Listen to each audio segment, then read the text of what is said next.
Die mossies van Parys lewe 'n sekonde te klank van die krummels van die baie mense op die somerse terrasse. Padam, padam, padam. Kort is hulle lewe en vaal. Padam, padam, padam. Min hul waarde in swart. Padam, padam, padam.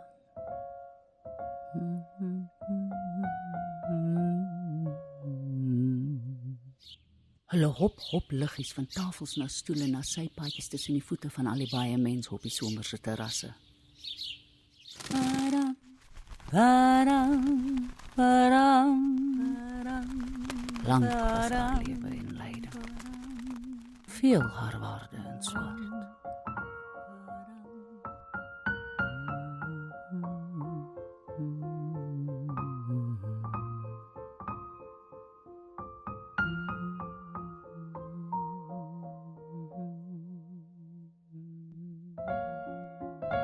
Die mossie van Parys was so eners en so anders as die mossies van Parys.